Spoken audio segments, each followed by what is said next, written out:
K 방산 무기의 개시를 알린 그런 고객이었죠. 근데 이게 꼬이기 시작한 게 인도네시아 프라보라는 국방장관이 지금 이제 현 대통령 되시는 분 들어서면서 바뀐 거예요.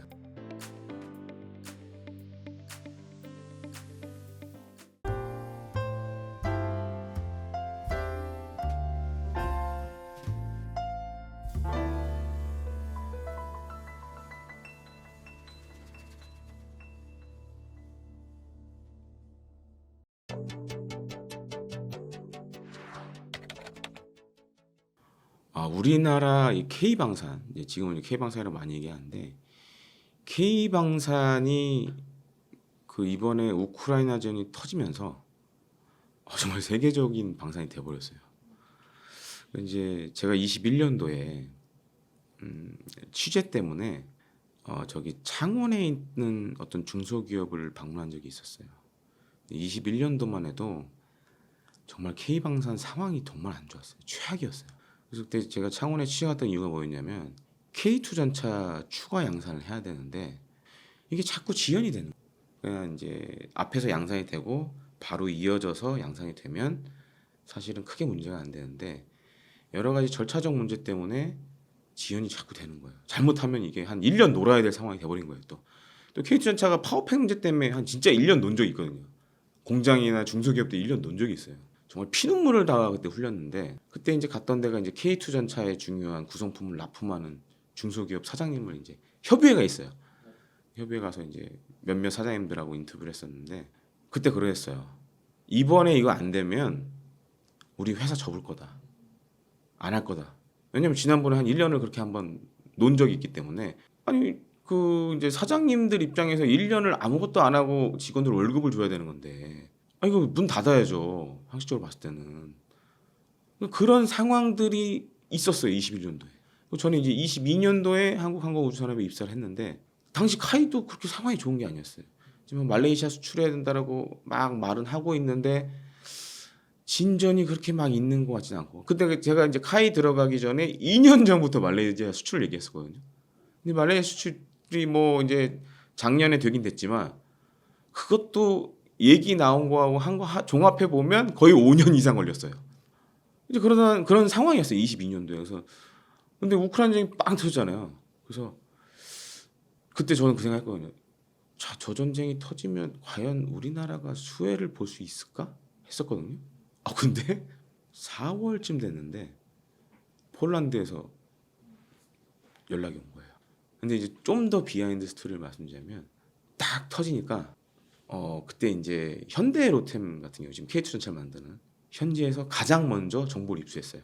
폴란드가 K2 전차를 포함해서 대량의 그러니까 전차를 비롯해서 여러 가지 무기를 구매하려고 한다. 그래서 현대로템이 사실 다른 방산업체 알려줬어요. 그래서 그때부터 이제 폴란드로 달려가기 시작한 거예요. 물론 제가 있었던 카이도 그때 막 달려가고 진짜 이거는 여기서 말씀드리는 건데 그래서 각 회사 사장님들이 현대로템에 고맙다고 하기도 했고 실제로 현대로템 사장님한테 밥도 한번 산 적이 있어요. 그 정도로 사실은 이 폴란드 K방산 수출에 현대로템이 큰 역할을 했거든요. 1월에 그걸 알았어요. 현대로템이. 준비를 할 수가 있었죠. 그러다 보니까.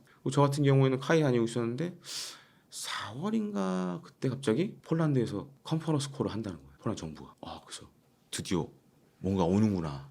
그러더니 한 달도 안 돼서 폴란드 국방장관이 우리나라에 날라온 거예요. 그래서 그때 저는 이제 서울에서 근무를 했기 때문에 이제 카이는 사천에서 주로 이제 항공기를 만들고 서울에는 뭐 이제 홍보라든가 대관 뭐 그다음에 뭐 여러 가지 지원 부서들이 사실 있어요. 서울에 있어야 되는 부서들이 그 오셔서 이제 폴란드 국방장관이 보고 하는 걸 보고 깜짝 놀랐어요. 근데 그때 더 놀랐던 게 뭐냐면 국방장관만 온 게 아니라 폴란드 정부에서 국방 예산을 담당하는 사람이 같이 왔었어요. 그래서 다들 놀랬죠. 그래서 심지어는 폴란드 국방장관이 그때 이제 F-50에 이렇게 탑승해가지고 이제 사진 찍고 이런 게 있었는데 그 뒤에 여자분인데 폴란드 분인데 정말 그 예산 담당하는 분을 태웠어요. 너무 중요한 사람이다 보니까. 그래서 그 뒤로 이제 일사천리로 진행이 된 거죠. 근데 사실은 이제 세계적인 이런 획득, 무기 체계 획득 사업을 보면 이런 사례가 없어요. 이렇게 단기간에 이렇게 많은 양을. 근데 그게 가능했었던 게 뭐냐면 당시에 뭐 현대로템이나 뭐 하나에어로스페이스나 K9 자주포로 유명한 그다음에 F-50 수출한 카이나 생산 라인에 우리 군에 납품하려고 그 만들던 물건들이 다 있었어요. 그러니까 이제 폴란드는 당시에 이제 이거 자칫 우크라이나전이 잠들면 이제 우리로 이게 날라올 것 같은데 빨리 받아야 되는데가 중요해진 거예요. 그다음에 이제 뭐 가격도 물론 중요했지만 우선은 납기였어요. 그러다 보니까 이제 우리 군에 납품하려고 했던 거를 이제 개필러라는 형식으로 미리 지원할 수 있게 된 거죠. 그러니까 그게 굉장히 컸고, 그다음에 이제 뭐 다른 분들 뭐 가성비 이런 거 얘기하시는데 물론 이제 가성비도 굉장히 중요한 요소가 됐고, 그런 것들이 이 지금 사실 어떻게 보면 이 K 방산의 전성기를 좀 만들지 않았나라고 생각됩니다. 뭐 제가 앞서도 얘기해드렸지만 지금 재래식 무기죠. 특히 뭐 전차, 자주포, 그다음에 이제 다연장 로켓. 그래서 폴란드가 산 것들 보면 이제 뭐 K2 전차, K9 자주포, 천무, 그다음에 뭐 F-50, 그다음에 이제 중동 쪽에서는 이제 천무, 그다음에 천궁2 같은 지대공 미사일, 국산 지대공 미사일 이런 것들이 지금 세계적으로 환영을 받고 있고, 그리고 이제 이것도 제가 좀 약간 비하인드 스토리 말씀드리자면은 사실 이제 올해 초에 이제 사우디 천궁 수출했잖아요. 천궁2 수출했잖아요. 한 4조 원 규모. 그래서 이제 이렇게 알아보니까 우리가 사우디 수출하는데 기간이 얼마 정도, 이게 그러니까 계약서에 계약 서명한 데까지 얼마 정도 걸렸을 것 같아요? 1년. 아니에요. 10년 걸렸어요. 가서 소개하고 계약서에 도장 찍는 데까지 10년 걸렸어요. 그렇게 보면 폴란드가 한 거는 정말 엄청 빠르고 이례적인 일이라는 거죠. 그만큼 사실 이게 해외 무기를 판다라는 게 쉬운 일은 아니에요. 줄 거라고 봅니다. 이제 우리가 생각을 해야 되는 게 이 해외 무기 시장은 특히 서유럽 같은 경우, 유럽의 경우 블록화가 되게 심한 곳 중에 하나예요. 잘 보세요. EU는 또 유럽 연합이라는 책을 갖고 있잖아요. 이제 과거 같으면은 사실 우리가 시장 진입하기가 굉장히 쉽지 않은 어떻게 보면 비역이고, 다만 예외적으로 이제 독일이 그 PGH-20이라는 자주포를 생산 안 하면서 특히 이제 궤도식 자주포를 도입하려는 나라들은 사실 선택의 여지가 많이 없었거든요. 그래서 이제 사실 K9 자주포가 노르웨이나 뭐 리투아니아, 뭐 핀란드 이런 데 팔렸던 이유가 유럽에 사실 이제 궤도형으로 움직이는 자주포가 PGH-20이 단종되고 나서 없어졌어요, 그냥. 그렇다고 옛날에 쓰던 걸 계속 쓰자니 새로운 전장 환경에 쓰기에는 부족한 점이 너무 많고, 그러다 보니까 이제 K9 자주포가 나토 회원국들도 좀 사고 이랬던 거거든요. 근데 그거는 이제 상황이 그때가 그랬으니까, 뭐 예를 들어 이제 독일 같은 경우에는 어쩔 수 없으니까 이해를 했는데, 지금은 이제 유럽이 재군비 모드로 들어갔단 말이에요. 미국도 계속 강조하는 게 국방 예산 더 써라, 무기 획득 많이 해라, 우리가 다 해줄 수 없다. 아마 트럼프가 만약에 미국 대선에서 재선하면 더 심해질 거예요. 국방비 더 많이 쓰라 할 거예요. 그리고 이제 미제 많이 사라. 이제 유럽 방산업체들 입장에서는 이거 자칫 이렇게 폴란드처럼 다른 나라가 많이 사기 시작하면 뭐 약간 이제 속된 표현이지만 나와바리를 뺏기는 거 아니에요. 심각한 거죠. 그래서 지금 이제 프랑스나 독일이나 지금 막 공장 증설하고 막 이러고 있거든요. 인원 많이 뽑고. 근데 지금 그래서 이제 어떻게 보면 이제 우리나라가 들어갈 자리를 이제 차단을 하겠다. 근데 이제 좀 우려가 되는 게, 제가 반복적으로 말씀드리지만, 그러니까 폴란드는 아주 특수한 상황이에요. 특수한 상황에 특수한 구매라고 할 수 있어요. 지금 또 폴란드에서 지금 문제가 되는 게 뭐냐면, 우리가 이제 1차 계약을 했고 1차 계약을 해서 이제 개필러, 그러니까 빨리 써야 될 것들은 이미 보내고 있고, 2차 계약 같은 경우에는 현지 생산을 해야 되는데 이 양이 많습니다. 거의 뭐 2차 계약 같은 경우는 뭐 20조가 넘을 수도 있는데, 근데 문제는 이제 폴란드가 물론 가난한 나라는 아니지만 그 많은 돈을 또 뽑아낼 수 있는 나라도 아니에요. 지금 이제 폴란드 같은 경우는 국방 예산을 계속 늘리고 있는데, 그러면서 이제 부대도 계속 증설을 하고 증편하고, 그러니까 지금 우리나라 K2 전차, K9 자주포 이런 거 사는 게, 이걸 사서 기존에 갖고 있던 과거 소련제 무기들 이걸 우크라이나에 지원하고 있거든요. 그 공백을 지금 다 메꾸는 거거든요. 그러니까 이제 유럽 입장에서는 어떻게 보면 이제 기존의 자기 시장을 뺏는 상황이니까 당연히 위협감을 가질 수밖에 없고, 그리고 뭐 무기 체계마다 좀 차이는 있지만 사실 유럽하고 지금 우리나라에서 만드는 무기들하고 어떤 것들은 심지어 뭐 5년 이상 혹은 뭐 20년 가깝게 기술적 격차가 있어요. 유럽산 무기들이 가격은 비싸지만 비싼 만큼 좋은 것들이 많아요. 물론 우리가 이제 가성비 언급하지만, 그래서 사실은 또 우리 입장에서 봤을 때는 지금 이 유럽에 들어간 기회를 어떻게 더 확대하고 살릴 거냐. 그래서 이제 많은 업체들이 생각하는 게 현지 생산 뭐 이런 거 생각하시고, 저는 더 나가서 사실은 뭐 R&D 센터라든가 그다음에 아니면은 이제 예를 들어서 이제 폴란드가 만든 무기들을 우리가 절충교육 형식으로 또 우리 군에서 쓴다던가 이런 것들도 좀 이제는 고민을 해봐야 되지 않나. 그래야 우리가 유럽에서 유럽 시장에서 뭔가 살아남을 수 있는 생존의 방법이 되지 않을까 좀 생각합니다. 그러니까 KF-21을 만들려고 한 10년 넘게 국내에서 논쟁이 있었어요. 국산 전투기를 개발해야 된다는 주장과 해외에서 사오면 되지 왜 하느냐. 이게 한 10년간 막 싸우다가 이제 결론이 난 게 다 좋아 그럼 개발하자. 다만 돈이 많이 들어가니 해외와 공동 개발하자라고 해서 우리가 파트너로 선택을 한 게 인도네시아였어요. 인도네시아도 우리랑 그런 걸 할 때는 우리나라 무기를 엄청 많이 사줬거든요.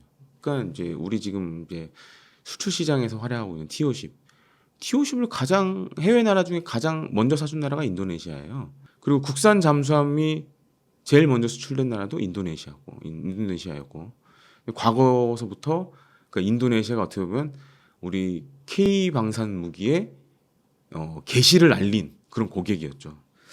근데 이게 꼬이기 시작한 게 인도네시아의 이제 프라보라는 국방장관이 지금 이제 현 대통령 되시는 분이 들어서면서 바뀐 거예요.